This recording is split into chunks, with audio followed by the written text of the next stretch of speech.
that blow you away when you see them for the very first time. One of those is Horizon Zero Dawn from Guerrilla Games. And joining me on the couch now, Herman and JB. Guys, thank you so much for coming here. And thank you so much for debuting such an awesome-looking game. Thank you. It's fantastic to be here. Yeah, is it that kind of thing of like, you've been working on this game for a little while now, and now everyone gets to see it for the first time. You can say the word Horizon in confidence. Horizon Zero Dawn. Just say it once, JB. You know, Horizon Zero Dawn. Yeah. Oh my goodness. And it's been a long time coming. We've been working on this game for almost 5 years. Wow. So it's very exciting for us to finally be here and show it to the rest of the world. And I mean, but the mind brims with so many questions, but for those of you who didn't catch the reveal at Sony's press conference, basically sort of a post-apocalypse world. It's like the apocalypse happened, everyone was recovering, sure, but now it's like the distant future, to the point where the sort of the old ones who built these skyscrapers are myth. It's exactly. So the cataclysm happened. We're about 1,000 years on, so nature has completely reclaimed the land, and you know, that's where the twist is. Human life is no longer the dominant species. It's now the machines that run the show. Yeah, I was wondering, so you guys, they're machines, clearly, sort of the creatures, but this is an ecosystem that's developed, and there are carnivores and herbivores, if you could call them carnivores and herbivores. I mean, you guys had to kind of puzzle out a whole web of nature when designing those creatures, right? Yeah, there's a whole ecology there, and it's all very intertwined.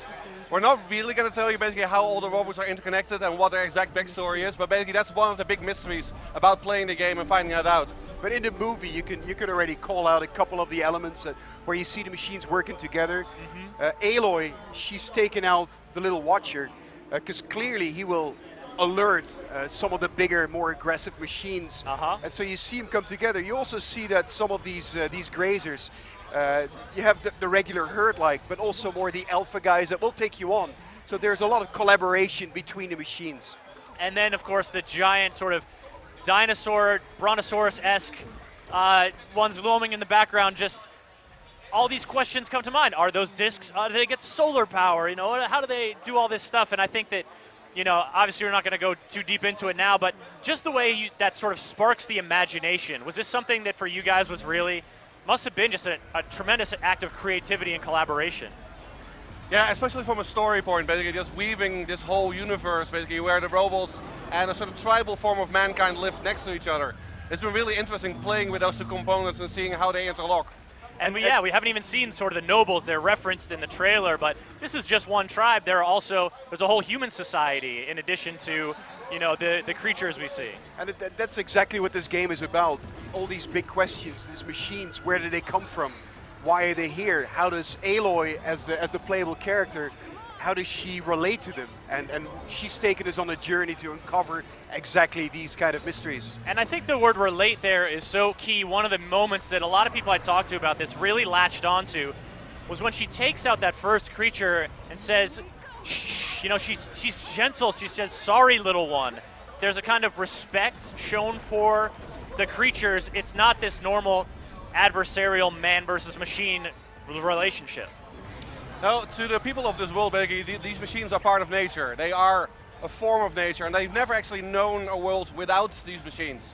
So to them, basically, they don't really see the difference between the geese and the birds and the fish, or the machines, basically, that walk the lands. Yes, because they're also organic creatures. You see birds fly. It's not all machine creatures. It's just another pillar of this whole world. And all right, I want to talk lore and the creation of these creatures forever, but now we're in combat here, and let's talk a little bit about this.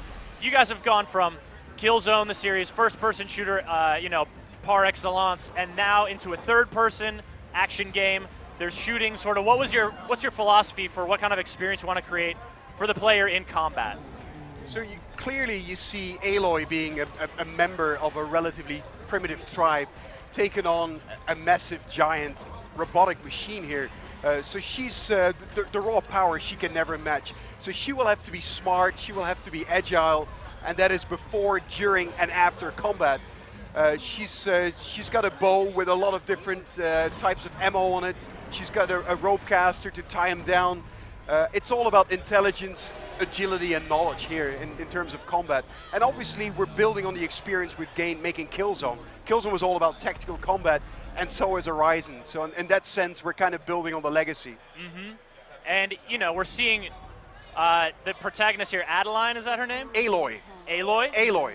Alor, and she's using weapons that are sort of machine salvaged, machine built, but when you talk about the human society, you guys talk about nobles, and that sort of implies a different scale of weaponry and of organization and of society. So that's just another part of the world creation, I'd imagine. That's the part of it, basically. The tribes in this world have very little understanding of technology. They're not at that level yet, but they do have this very high level of technology in nature. So these machines basically have their own elements. Basically, they have ammo types that are explosives or certain weapons.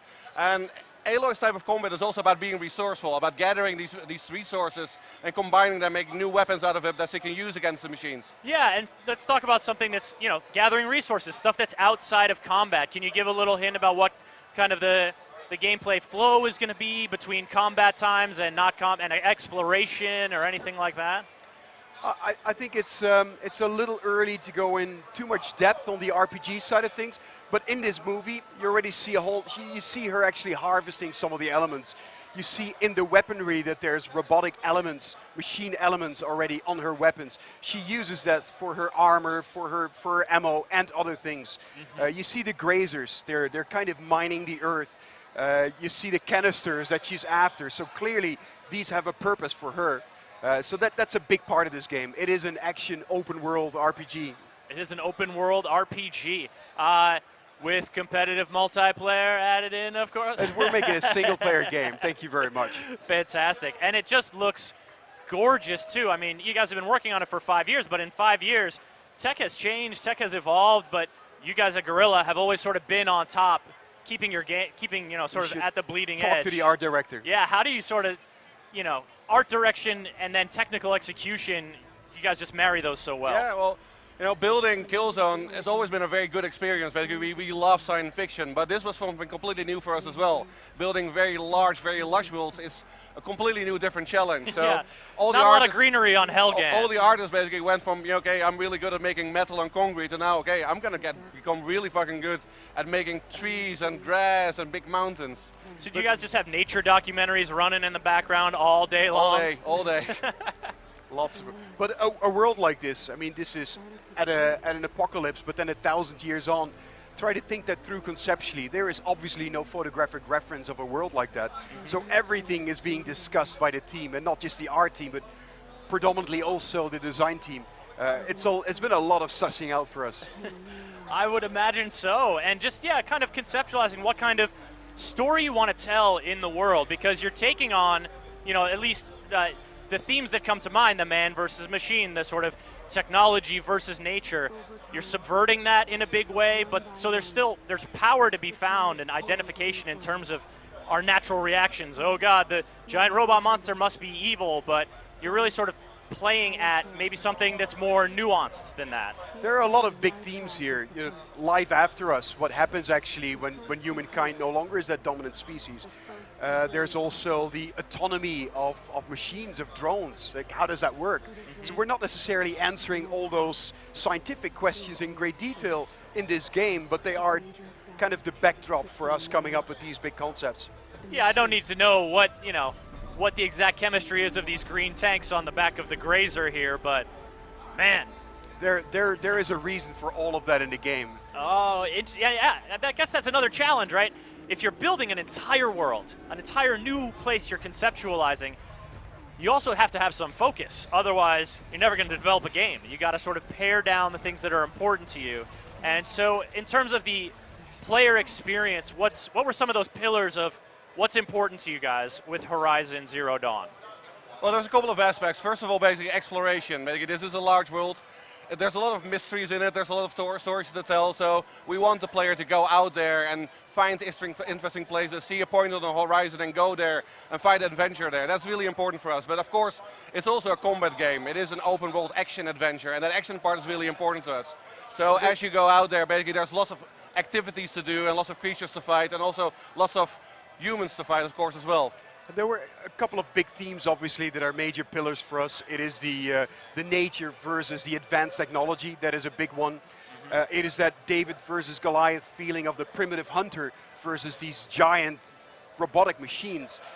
So these are a couple of these kind of tensions that we've been playing with and that are very key to this game. Yeah, and we see that in the loadout of the the different sort of explosive arrows, the rope arrows, the different ways that you have in combat to take on a boss. And I think that what was particularly inspiring about that particular fight here is it's not just shoot the big thing until the big thing, until the damage bar goes all the way down. It's not just shoot it at the one weak point 1 or 2 times until it falls down. There's more going on. There's more challenge. There's more dynamics there. And Aloy she's not just a brutish hunter that likes to kill things for killing's sake. She's very respectful. She's a very curious character. She's in a way a champion of life, so she does what she needs to do.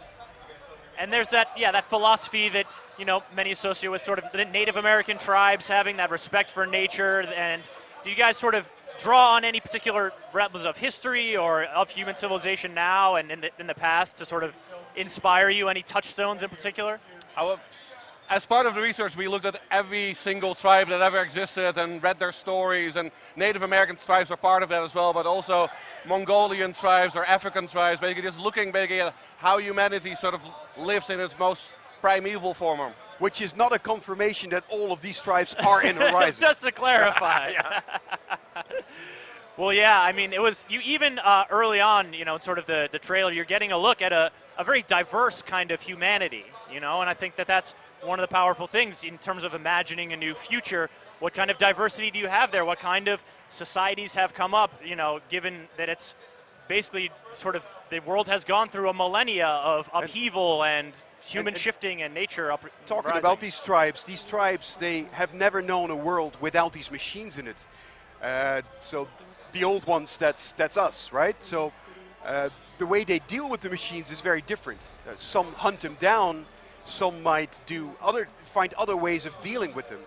They might find a way to make them friendlier. They might, a lot of different ways of dealing with them. Sure, it's easy to identifies, distinguishes the difference between the tribes. Between the tribes, their own philosophy is how they take on the world. I mean, it's easy to imagine animal husbandry developing, with a grazing population, for example. And of course, every tribe has their own story of their origin, maybe how they came to be, what the machines are doing.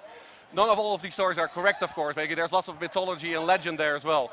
Well, Horizon Zero Dawn, a world full of stories, and at this point, a lot of mysteries that I personally am so eager to explore. Gentlemen, thank you so much for coming on and taking the time to talk about the new game, Horizon Thank you. Zero Dawn. It's looking fantastic, folks. I hope you're as excited.